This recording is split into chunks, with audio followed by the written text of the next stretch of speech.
welcome. So yin yoga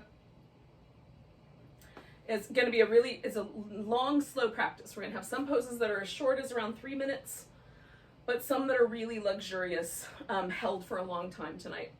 So if there are, the main ways to sort of modify the poses are with props. And so if you don't have traditional yoga props, that's no big deal. Like this is a yoga bolster, which is really nice. But if you just have a fairly sizable blanket, you might need to get even like a quilt, and you fold it and then roll it really tight. It won't be exactly the same, but it'll be close enough that for many of the things we would need to use a bolster for, you can use like a really tightly rolled quilt. Basically, a bolster is just a roll of batting with a cover over it. And so if you're handy with a sewing machine or with some scissors, you can make your own yoga props as well. You may have to venture into some places where you can get commercial grade or furniture grade materials for more sturdiness, but I've made bolsters with the stuff at my local fabric store, so I'm sure you can probably make that work out. But anyway, get yourself some things like that. So I've got a couple of blankets, I've got blocks, I've got some pillows, throw pillows, couch cushions, anything like that will work for us to just have options, right? So that if we get into a pose and we realize, oh, I want something a little bit less sensation, or I've got my, like a little bit of a tender knee, you can add props to your practice, like put a little blanket up under that tender knee. And that might be a way to get a little bit more comfortable in the poses. And then the other option would be that you can certainly come out early. And usually what I do is I sort of give you a couple of little signposts, like we're halfway through, or we have another minute. And at any of those little points, if you realize, I think I've had enough, you can come out of the pose and all you do is just lie down, right? Or sit comfortably, and just let your body kind of shift out of the pose space. Just breathe, pay attention, relax. That's really the practice in and of itself, is we're gonna get into a pose, breathe, pay attention, relax. So you can do that in any shape. All right, so I am gonna lie down on the floor and I'm gonna put a blanket underneath my legs, because we're gonna start with a butterfly. Now, if you want, you can pile up some pillows behind you so you have a more elevated butterfly. I'm gonna go for just a really simple, just lie down. And then because it might be a little spicy around the inner thigh and groin area, if I have a rolled up blanket, I can modify that by adjusting it so it supports my thigh bones. Okay, so the butterfly shape is feet together, knees open. And then we've got the reclining version here. And so if I take this blanket, kind of pull it up near the edge, that holds my hip a little bit more high, in a higher position.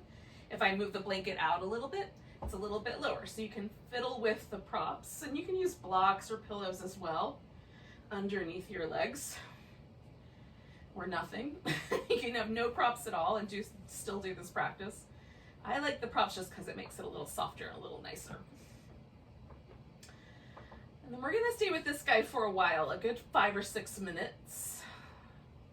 So that's why, again, the support is really helpful for me. So we're always gonna try to aim for a sensation that is like, I feel it, but it's not so far into things that it feels like we almost can't stand it. So if the sensation had a volume control to it, we're aiming for something that's in the like 4 to 5 maximum, right? You can, anywhere from 1, I just hear that, up to like I'm about halfway to my capacity is a good place to start. If you crank it all the way to the top, what usually, or go as far as you can stand it, what usually happens is the body actually tenses up and we risk doing damage to the tissue. So we're really aiming for like, oh, I feel that, that's interesting. But I can still relax, I can breathe really comfortably. And so again, not so comfortable after a few minutes, you put more support in. If it gets to a place where you no longer feel it, you can release the support a little bit or just pause and stay, because that's also great. Sometimes the poses work on a level that's a little more subtle than we're used to feeling as well. So letting ourselves just rest and breathe is also nice. So I'm noticing that there's like some different sensations in my hips. My right hip is a little different than my left. I'm just paying attention, letting things relax. If I need to, I'll add more support.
So now that we've sort of settled and we're in it here for, probably another 2 minutes,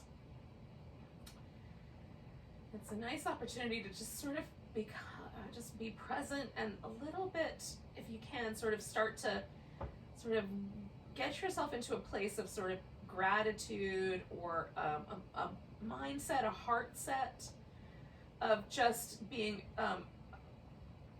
a little bit reverent might be the word, for the opportunities that we have here tonight to practice, right? To be present, to slow down a little bit, because life can get a little hectic, even with a COVID holiday season, it might get a little hectic. So it just gives us an opportunity to pause, to breathe. Can we generate a sense of gratitude or reverence for that opportunity?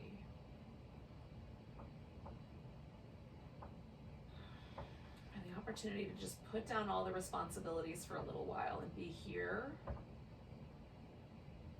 just as a human being without having to take on any of our other roles in life.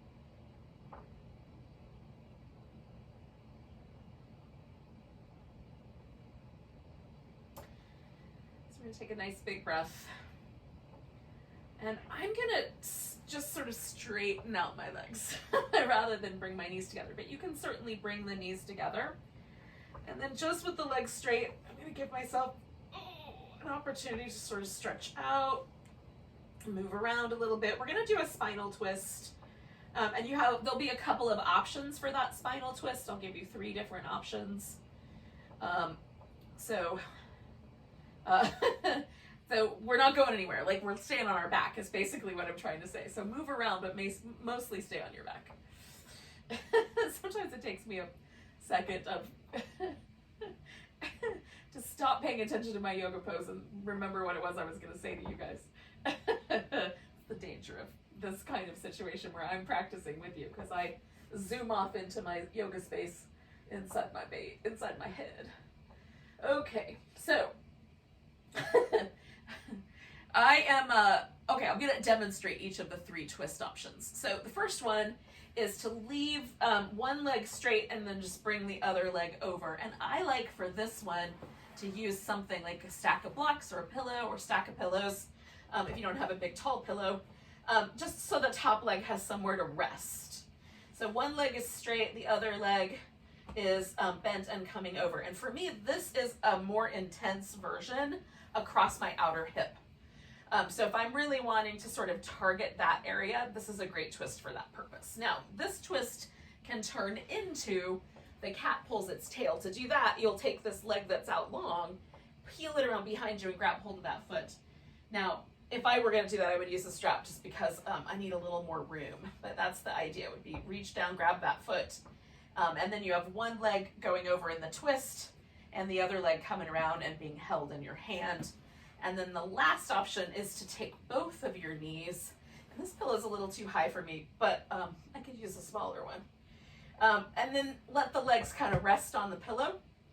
And this one is the most mild of the twists for me. So if I'm really wanting less sensation, everything is feeling way too spicy in the chest or the outer hip, then this is my go-to option, okay? So you're just gonna pick one of those options. And if you're chilly, once you get into the pose, you can cover with a blanket and give yourself that little extra bit of warmth and, you know, kindness and niceness. Oh. Now I'm trying to position a blanket slightly under my shoulder and my arm so that I have a little support there. Because again, this is for me is quite spicy. It really opens up the chest, the shoulder, the hip. And so one of the things that this pose reminds me about is how I carry tension in my upper back, and all of those kind of life responsibilities and my concerns about being able to take care of myself and all of those kinds of things, those all land in the muscles in my upper back, my chest, my like shoulders, right? I shoulder burdens. So Atlas had the world on his shoulders. So that these are all metaphors and recognition of that's where we tend to store tension around our life responsibilities. And so here with this notion of gratitude and being present and having some reverence, can we kind of simultaneously, maybe on one side we do just sort of be grateful for the roles that we play in life. If you're a parent or you have a job and you have a role in your job, or whatever, you're a friend, you're a sister, you're a mother, a father, a brother, an uncle, an aunt, whatever, niece, nephew, whatever they might be. We have all these different roles that we play in life, and can we take a moment just to be sort of grateful for those, even though maybe they feel like responsibilities sometimes? Can we be grateful that we have people in our life that give us jobs to do and roles to play? And so while we hang out with this pose for a few minutes, and this is going to be slightly shorter, we're going to stay for about another 2 minutes. We're about halfway through here. So can we, just pausing for that short period of time. Allow ourselves to relax a little more deeply.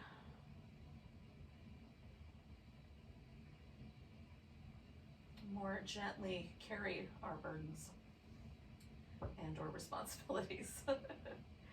Can't always put them all the way down, but maybe we can carry them a little more softly for now.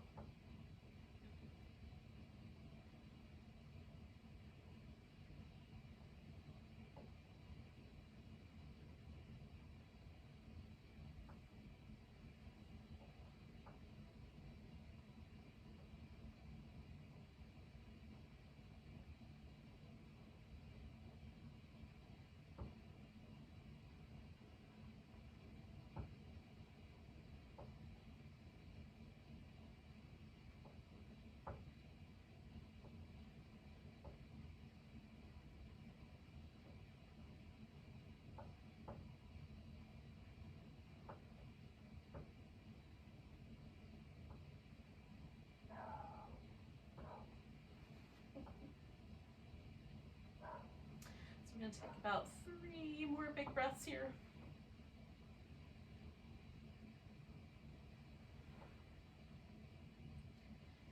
Now, before we do the other side, we're going to actually kind of slither into a shoulder stretch.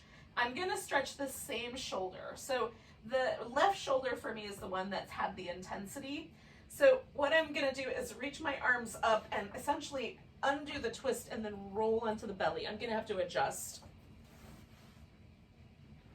as I'm going off my mat. And then this arm is going to reach out like this and I'm gonna roll onto this arm, okay? So I need something for my head, so I'm gonna use this block. And you can rest your foot on the ground like that, or you can straighten the leg. That's usually my preference, and I'm gonna even put a little pillow down here just to give myself something for my leg to rest on. But essentially, we're just letting ourselves kind of roll. Now, if you wanted to, you could reach this arm around and kind of snuggle it behind you. I usually use it up front like a little kickstand, so hopefully you can hear me enough since I'm going in the opposite direction of you guys. And we'll just pause for a few moments here. And again, this is kind of working all of this area of our body where we tend to sort of carry tension and stress. Sometimes because of physicality, like sitting at a computer or sitting with our hands on a steering wheel for a long period of time. And then sometimes because we just carry a lot of stress in our shoulders. Maybe both simultaneously.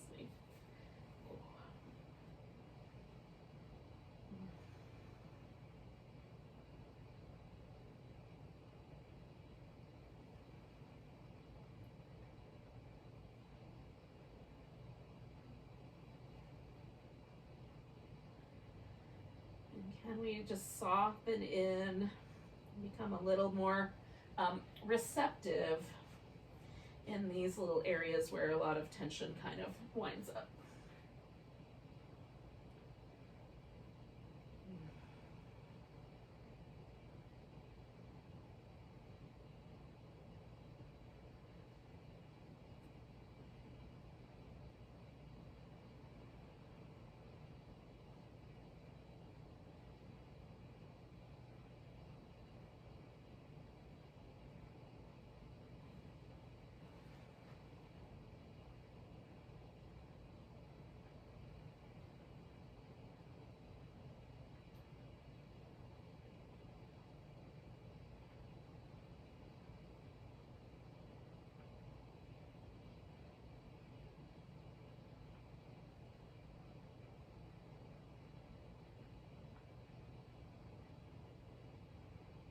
We've got about a minute left here.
So we're going to take one more big breath here.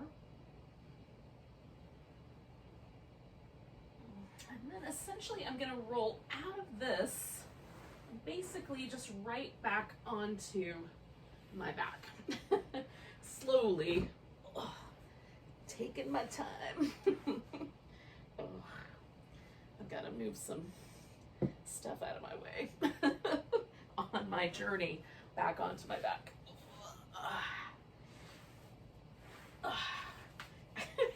Not sure that any of my clothes actually came with me with that journey at all. So now just for a moment, just pause and sort of notice where we landed. You can have the legs stretched out or you can have your feet resting on the floor. But is there kind of a difference in the way the right side feels versus the left side feels of your body?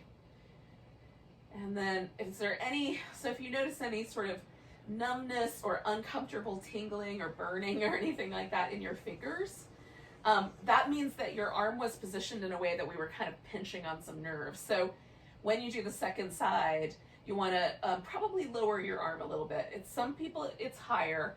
but most of the time it's lower. So you might need to just make some little changes. If it feels really pleasant, like my arm feels kind of pleasantly light, so that to me is an indication that I can probably do the same thing next time. Okay. So starting with the twist, and again, whichever twist you did. So if you did the one leg bent, bring it across twist, we're doing that version, or you can do the both legs bent, or the cat pulls its tail. So any of those options are gonna be good. I'm just gonna position my arm so that it can hang out here.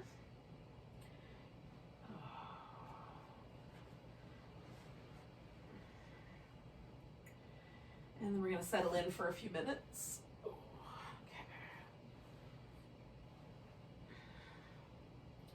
And so again, just kind of making adjustments. If you realize things are a little spicier than you want them to be, then you add some extra props so they're just the right amount of spicy. Everybody has different tolerance levels for spicy. You have to suit your own. And so now that we're in the second side of this kind of upper body release sequence, can we find maybe an opportunity to consider the burdens or the responsibilities in our life that maybe we can let go of, that we don't really have to keep carrying around? Maybe there are some things that are old habits or old patterns of behavior that we're ready to let go of. And this is the perfect sort of time, when the world is sort of going underground, in terms of the natural rhythms, everything slows down, all of the plant energy goes down into the earth, and a lot of the animal energy for that matter too, or animals burrow in for winter.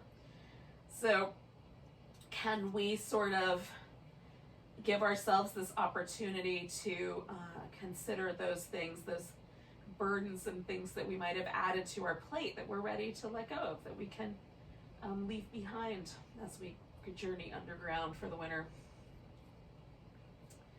Slough off, let go of.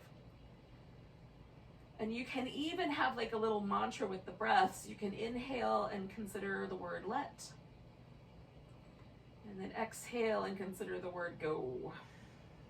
So your breath becomes kind of a let go mantra.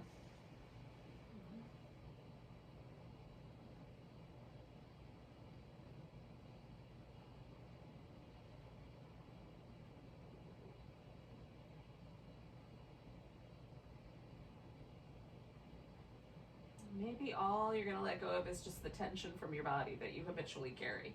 Maybe all the responsibilities you have in life you have to keep hold of, but you can let go of just some tension.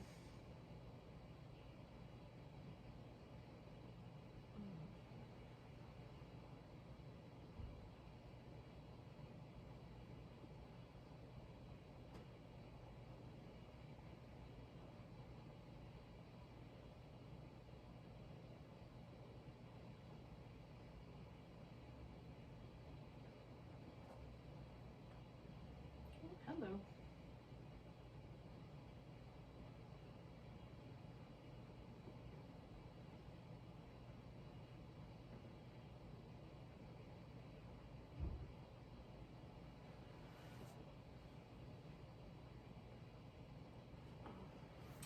So we've got about 3 breaths left.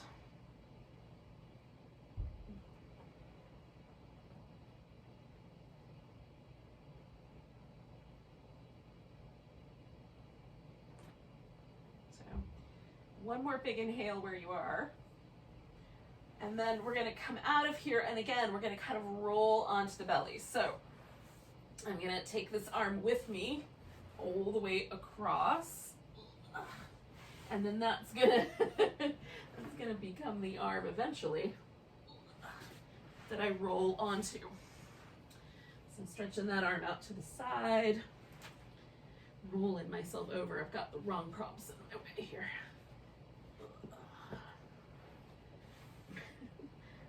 My tiny furry friend, though, has found another place to lay. So I don't think I have to worry about smooshing anybody.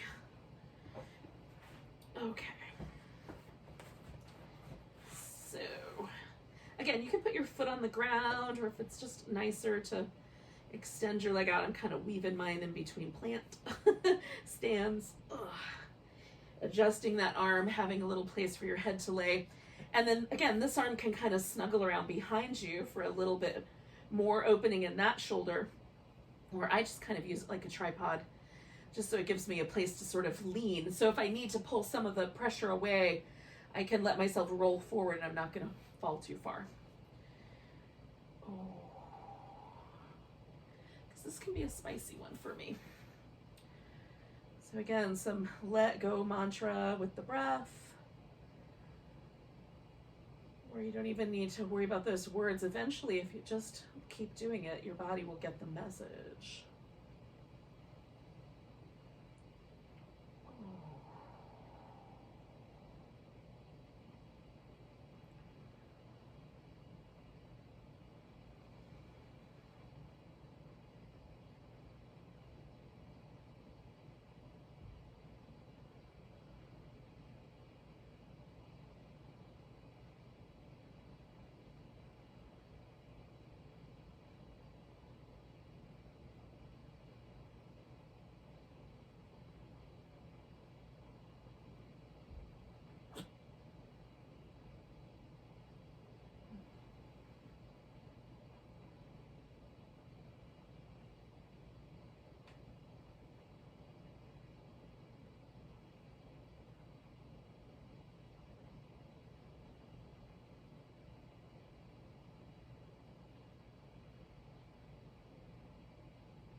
So we're going to stay for about another minute.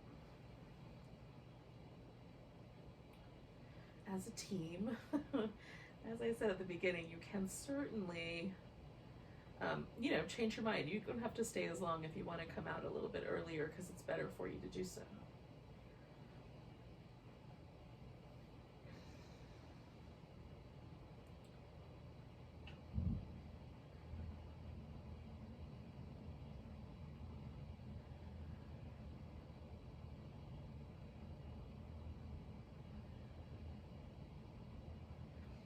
A lot of kinds of notions in yoga about striving and achieving.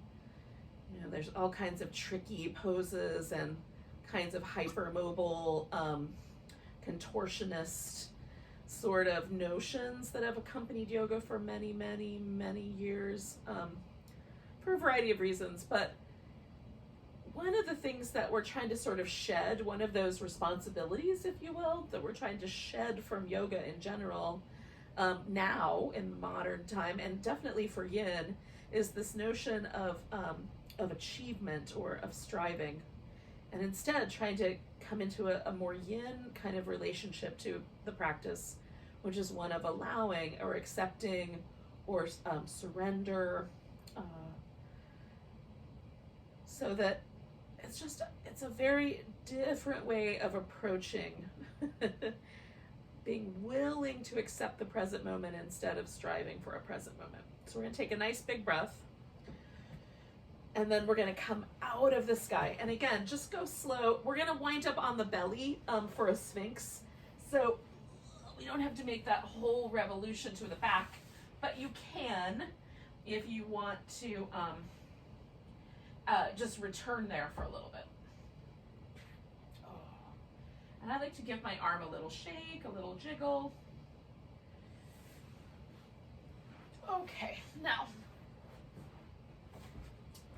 some people, like the front of the hip bone is quite sharp and pokey, and you may want, if your floor is not very soft, like I have a mat on top of carpet which has padding under it, so this is a very soft surface comparatively speaking. So you can put a blanket down under your hips if that would be helpful. Now, if I tuck my shoulders in like this, I can hold myself up, but it feels a little bit like my shoulders want to collapse around my neck. Whereas if I just move my elbows out a little bit in front of me, that doesn't happen. So the shoulders kind of hold themselves up. I do like to let my head stay relaxed. So you can try kind of experiment with how you place your arms for the Sphinx. And then we're kind of trying, if we can, to let the legs and the glutes relax. When we do poses like cobra and locust, we're really energizing and using the glutes and the muscles of the legs.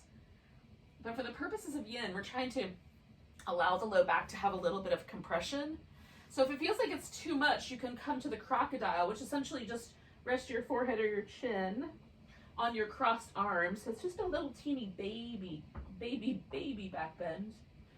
And you can also, for whatever reason it's just better for you, you can kind of prop up on straighter arms. You sort of want to come to a place where it doesn't feel like you have to use too much muscular energy to hold yourself there. Just kind of kickstand yourself up. That's the idea. And again, let go a bit through the legs. So if you find that your glutes are tightening up, it might mean that it's too far. And sometimes I even like to give myself like either a little place to rest my chin or my forehead on my arms, just so I have a little more of an opportunity to relax and put down any pressure.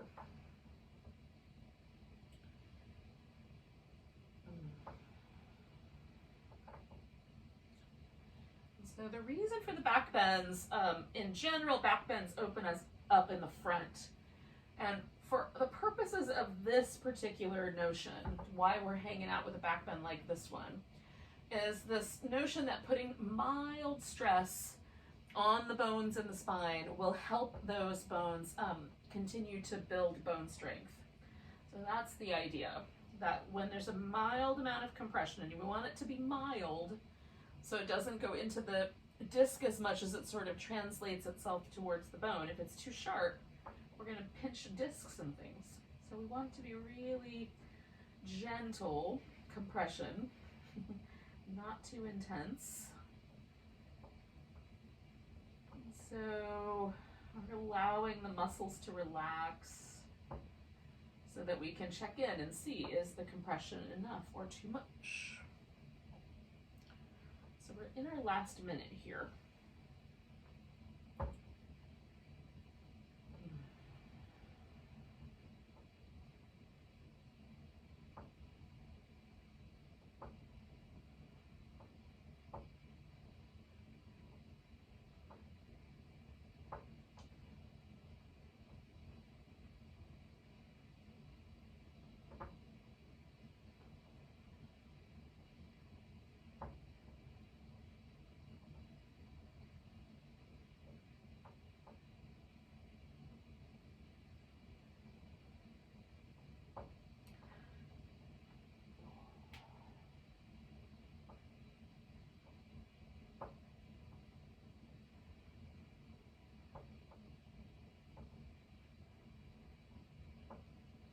Now we're going to take a nice big breath. And then I'm going to come to a child's pose for a bit. You can do just some windshield wipers, or if you'd rather do some downward dog or something like that, a little more active, you can certainly do that as well.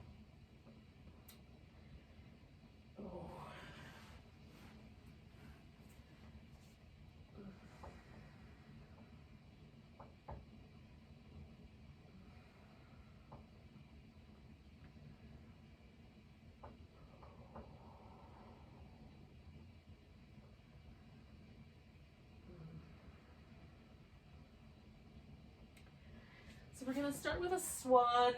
Now, the swan is very similar to the pose you might know as the pigeon if you're not used to calling it a swan. So one leg is forward, one leg is back.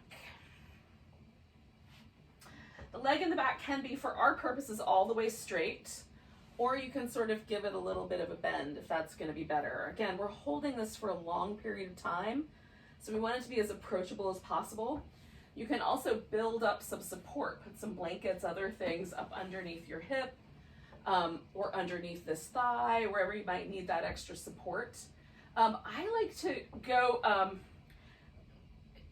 just kind of experiment for the first minute, try a couple of different positions, try some extra support under the upper body, try to find kind of a comfortable place. And if I never find a comfortable place within about a minute or a minute and a half, then I will flip my pose upside down and lay on my back and put one leg up on top of the other, okay? So, or some other variation therein. So that is kind of how I would suggest approaching this. is play with it a little bit for the first minute or so that we're here, because we're going to stay for about 5 minutes. And so then you can kind of figure out how much bend in each knee do I want. I like a little more of a back bending shape, so I sort of prop a bunch of props up so I have that sort of lifted shape, but a little more relaxed. And then you might like it better if you just lay down on the floor and it's more flat, right? So kind of experiment and make some decisions for yourself.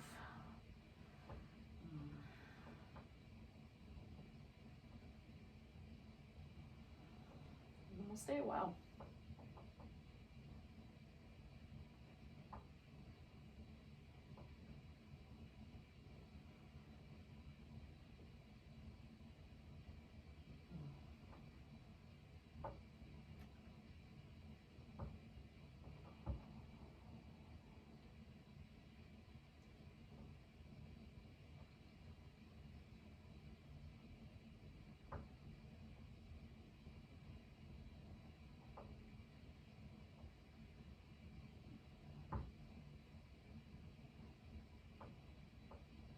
Now my foot is way up here.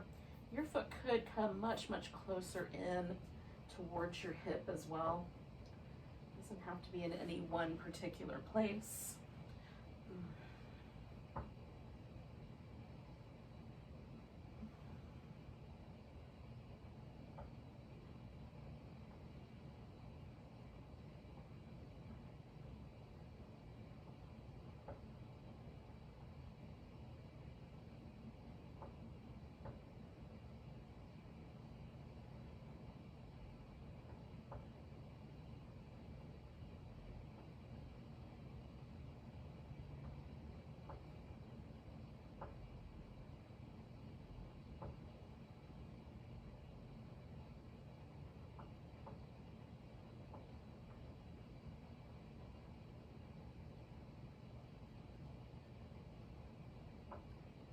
We're about halfway through here.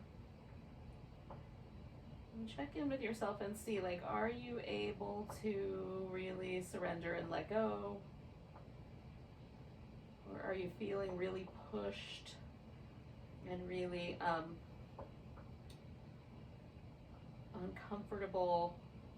And if so, then flip your pose upside down. You know, change it, like lay on your side maybe, or you know, you can just kind of figure out, like, if I took this pose and I turned it 90 degrees, what would happen? If I turned it another 90 degrees, what would happen? So there's ways you can work with almost any pose to make it a little bit more, you know, kind. It's our last couple minutes here, y'all.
Just about 30 seconds left here. So you might ease your way out a little bit sooner, or you might wait for that last 30 seconds because it's just finally getting really good.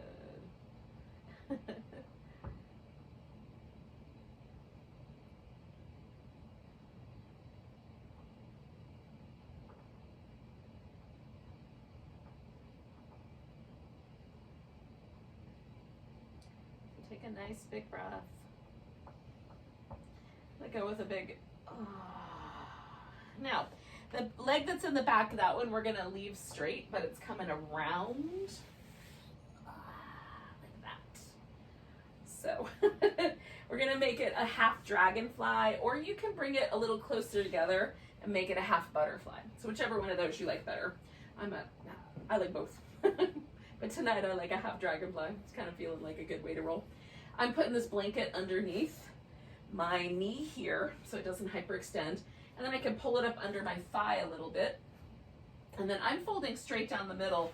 But what you can do is fold sideways if that would be more of your preference, or fold over the longer leg. So there's some choices, there's some options with a pose like this guy. If it's the butterfly, there's a little bit, like you're probably gonna go straight over the middle no matter what. But with the dragonfly, you might have a few more options.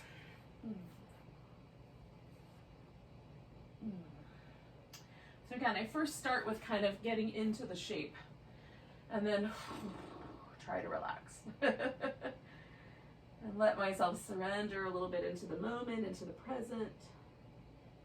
And again, just, every now and then just circulate yourself back around to, oh, I'm really glad I let myself do yoga tonight. Because almost always there's enough in our lives to do that we could make excuses for not doing it, but we did it, we showed up. So, good job.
Kind of noticing how your pose is faring as we approach this little halfway mark.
Deep breaths, yogis. We've got about a minute left.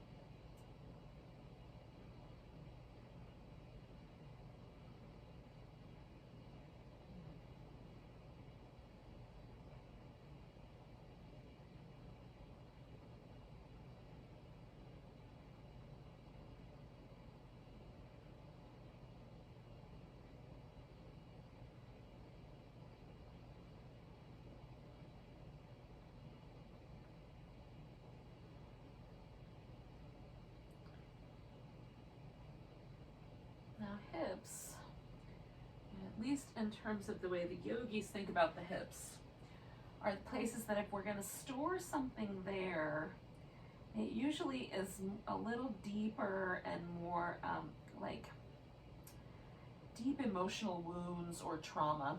Take a nice big breath. Hold that breath in, come all the way up, and then we're going to let ourselves go out of that shape for a moment and do a little bit of movement. Now you can do any kind of movement you want. I'm gonna do these little kind of leg shimmies, bend my knees, give myself some little rocks back and forth, circle the ankles, that sort of thing, before we do this whole two pose sequence again on the other side. And while we're holding the other side, we can also kind of consider, like, are there some old wounds or old hurts that we are ready to let go of in our life? And this can get kind of deep and murky. So if it's not appropriate to be deep and murky, don't. But there might, like, even like we might have gathered some wounds in the, over the last election cycle that we're ready to let go of. Just kind of start out fresh as we move through the last part of the year.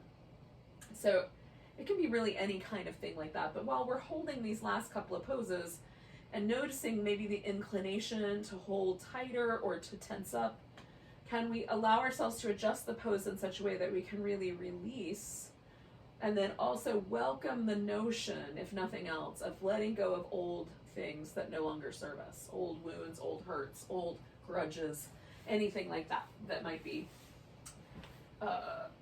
there might be none of that. Just as easily, none of that could apply to you. But if it does, you can invite yourself to let it go over these next few weeks and months. Okay, so we're taking the Swan version, whatever version we're doing of the Swan, on the other side. When you're ready. If you're not ready yet, you're not ready yet. I need to turn just a little bit so that I can keep my eyes on the clock a little better. Okay. And so we're going to kind of snuggle ourselves in to our version of the Swan, whatever that might look like on this side.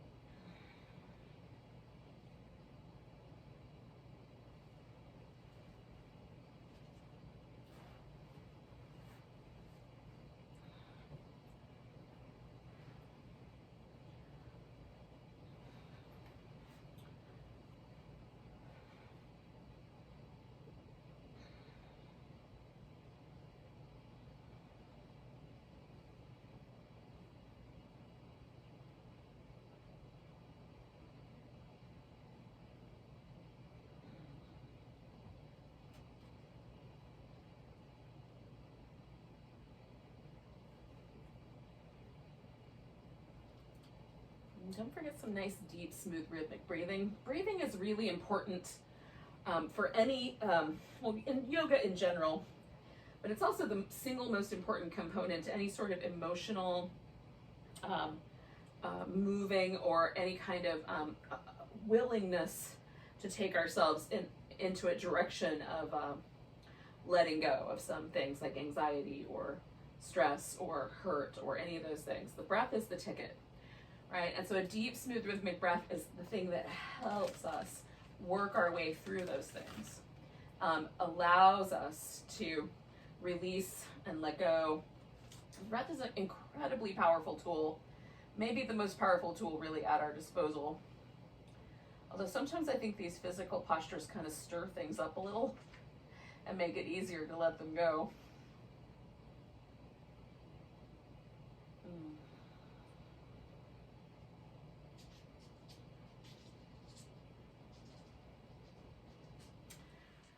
So I'll apologize to you in advance because I have left several bags of, I went to the grocery store.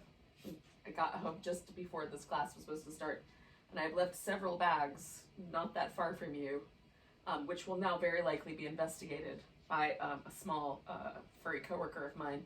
So I apologize for all crinkling noises that occur in the next few minutes.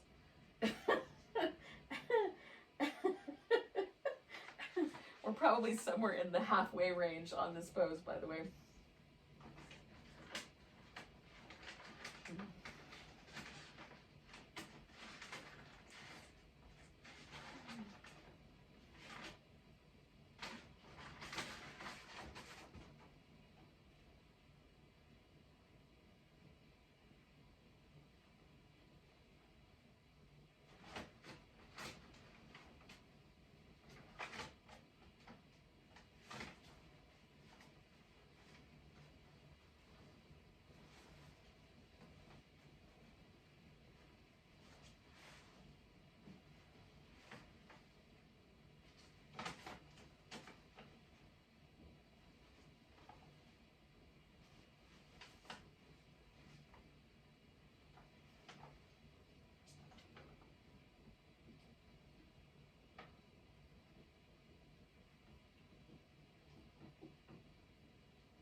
So don't forget that deep, smooth breath. We've got last minute here. Or this could be that minute that you come out and just kind of let yourself relax also.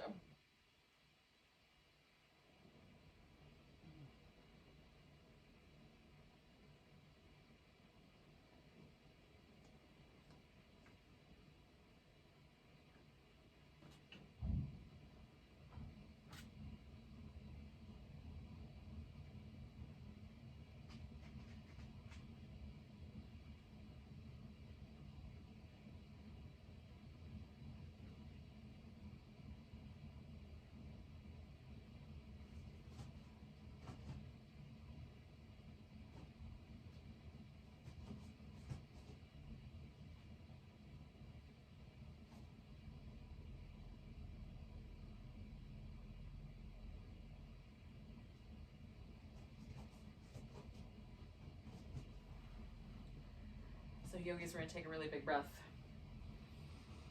Let go with a big deep sigh. And then we're gonna bring that back leg around for our half dragonfly here. Or half butterfly, whichever one you want to do.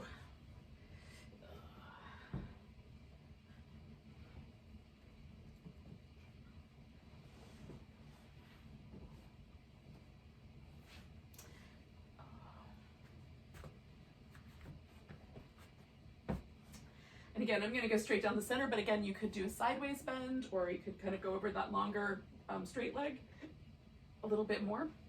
You can also, if you pack this together a little bit closer so everything lines up more down the middle, it's pretty much 2 for 1. You go straight over the leg and down the middle all at the same time. And if forward bends are not your jam, like if getting your pelvis to move forward is not your thing, then the sideways bend might be better. You can keep the arm out of it and just kind of let yourself lean a little bit to the side so that you don't have to do that kind of extra burden to your spine to hold this shape.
Don't forget those nice, deep, smooth breaths.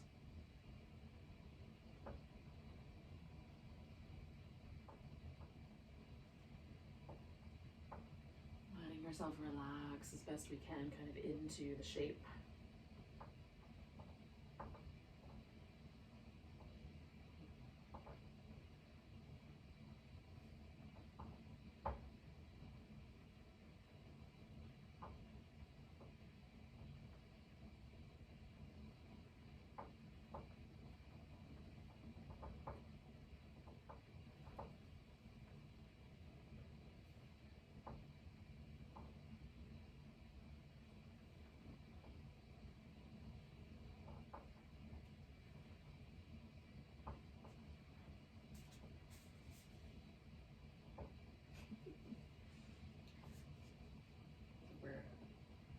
A little past the halfway mark.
So we're inside of our last minute here.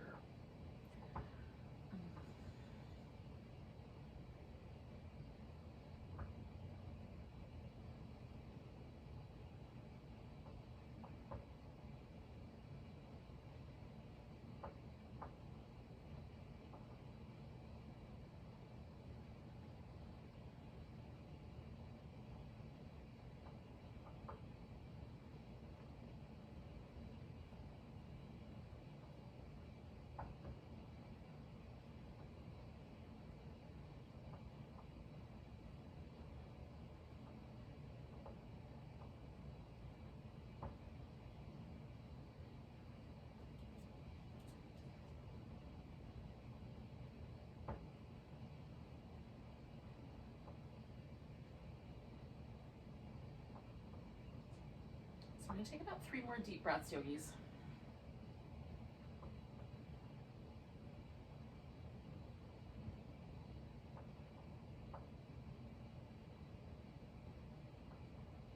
And the last one, just take a really big inhale and come all the way up. And again, we're going to take just a couple moments to sort of move around a bit. Let everything go.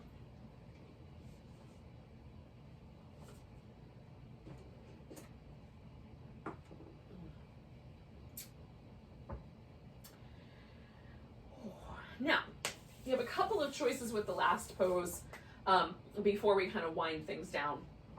So the first choice is to do a supported bridge pose. So this, you're going to lay on your back and you're going to prop your hips up on something. That's the choice that I'm going to make. So I'll show you that in a second. The second choice is the saddle pose. And this one's trickier because you have to kneel and then recline on your back. So in order to do the saddle, for me, the saddle is a sitting upright pose. So it does not become a laying down pose. So I need to have a little bit of support. Usually, I make it really cushy. Okay. And then I sit down between my feet. If I can. Let's see. And that's about it. So that's my saddle. But you can, if your saddle allows you to, you can lay all the way down onto your back, okay? So without props underneath your hips would be the best way to achieve that. So that is really up to you. You can do a saddle pose, or you can follow me now into a supported bridge. Oh, and I am gonna use, you can use a block. I'm gonna use this pillow because I like it, it's a little softer. It's nicer on my tiny little sacrum. Feels like a tiny little sacrum these days. Okay. So if you're using the block, it's best to lift your hips and kind of slide the block in. If you're using something like a blanket or a pillow, it's a little wider. It won't be as much of a trick to get yourself up on the object. Either way, you're just gonna rearrange so that your pelvis is centered over the object and the bottom of your spine is free, right? It's not touching the block. The sacrum is, but not the lumbar. And some people are gonna need support under the shoulders or under the head. You want the neck to be relatively weight-free, right? Just, it should feel fairly light. Now, if I stretch my legs all the way out, because my hip flexors are pulling on my spine, it lifts the burden away from my shoulders and my neck. It's very light here. If I do one leg straight and one leg bent, that's a really nice happy medium for me. Both legs bent means there's a little more weight on my shoulders, so I just adjust a little bit so I have a little more downward movement of my pelvis so it keeps my neck from being overly weighted. I don't want to do anything that's tricky for my neck, right? There's a lot of nerve endings in the neck that are important. I like to take the arms and sort of make a little cactus over my head. Sometimes I'll even cup one wrist inside the other palm. And then some people might want their arms down or a little like out to the side like wings. So you can play with that as well with your pose. And with the saddle, if you're doing the full saddle, the arms, you can have the arms overhead or beside you, similar ideas. You can kind of experiment with where your arms go based on how much support you have for your pose and how it feels in the shoulders.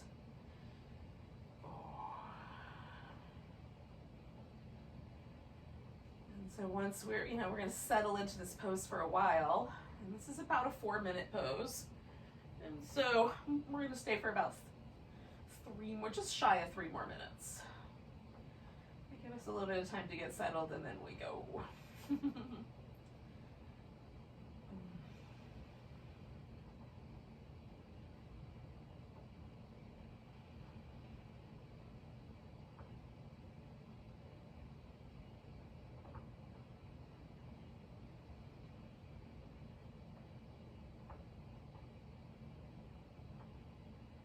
About halfway, so I'm gonna switch which leg is bent and which leg is straight. We'll stay for a couple more minutes.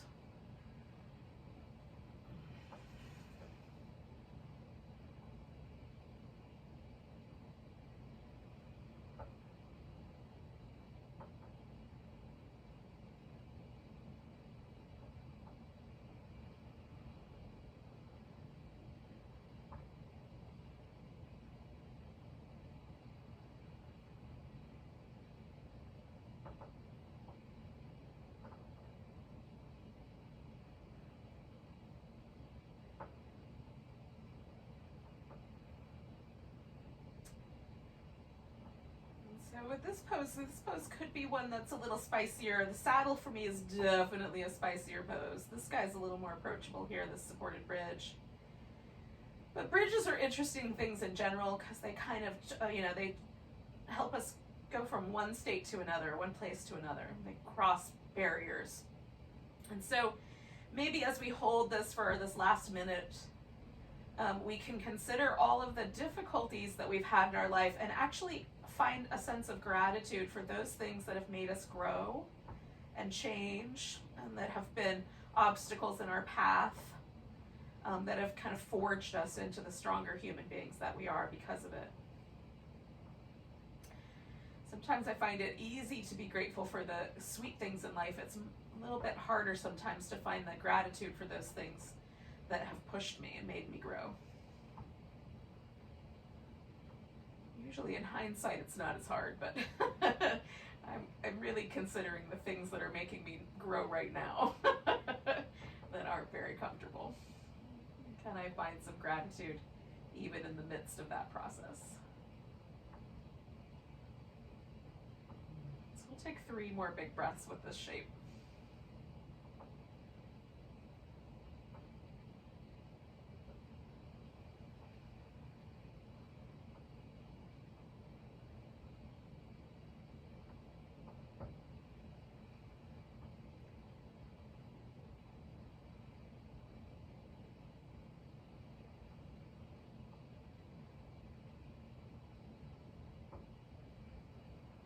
Now, getting out of the saddle is trickier than getting out of the supported bridge. So for supported bridge, we just need to put our feet underneath us to start with. Then for the saddle pose, you're gonna squeeze your thighs together and really drive your navel inward. So you've got a lot of core support. And then you can put your hands on the floor and sort of propel yourself up to seated. And then you might wanna go all the way forward and lay on your belly for a few moments and kind of gently uncurl your knees. Or you might kind of swoop your legs out from under you and lay on your back, right? With the supported bridge, we just have to get whatever's under us out. So I'm gonna lift my hips up and slip that guy down. And then that will become the support that I use under my legs for Shavasana, which is where we're going next, right? So first, just let yourself kind of rinse out whatever might be an appropriate amount of rinsing. For me, the saddle is so intense on the quads and the knees and the shins and the tops of the ankles that that's the part of me that I need to spend some time moving. With the supported bridge, it's mostly for me hip flexors and low back. So it's just that part that I need to rinse out at this point. I'm going to use one of my blankets as a pillow. So I've got a little bit of extra support for the knobby, lumpy skull that I own. And then I'm going to cover up with this big floofy blanket so that I've got a nice warm little cocoon. Oh, whatever blankets you have at your house. Now's the time to, like, if you have some really nice blankets somewhere, you know, up in a closet that you've had, you know, because it hasn't been as cold. Now's the time to grab one and make it your yoga blanket for the winter, your Shavasana blanket. So you've got a nice warm support. And then you can also put like a little eye pillow over your eyes. And one thing that if you have a crock pot, you can do this in the future, not tonight, but you can plug in your crock pot, put it on low, and then put your eye pillow in the crock pot. And then when you're ready at the end of class, you take it out, you've got this warm and toasty eye pillow. You can put over your eyes, or, you know, on the back of your neck, or over your, whatever, over your throat, wherever it's comfy. It's kind of nice, warm surface. So just a little tidbit, if you have been like, what can I do with my crock pot? You can turn that into a yoga prop too. Or a yoga prop facilitator at the very least. So once you've gotten yourself settled in, this is our last thing here, which is just to relax for a few minutes, yogis. And to be grateful that we, again, get to totally indulge in this opportunity to just relax our body.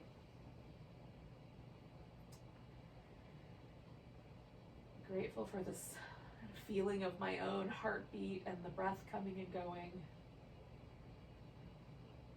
And my life right now in this time where so many have lost theirs, it feels super precarious and precious to have a human life.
yogis, just take a moment to notice that your body is breathing.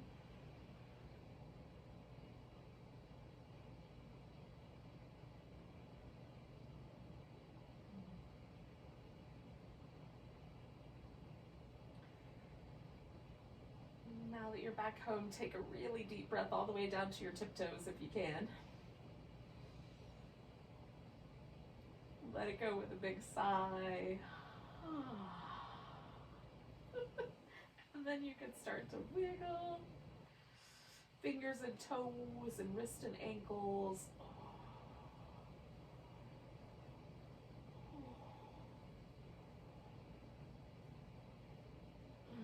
Give yourself a stretch.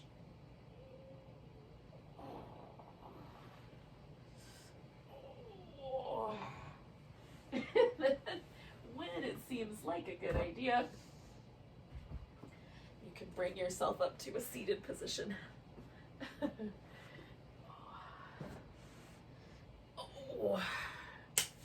Thank you so much for joining me for a little yin yoga. Slight gratitude theme. I'm super grateful to you guys for hanging with me and coming to class in this weird way online. Thank you so much. Take a nice big breath and a big sigh. Namaste, beautiful souls.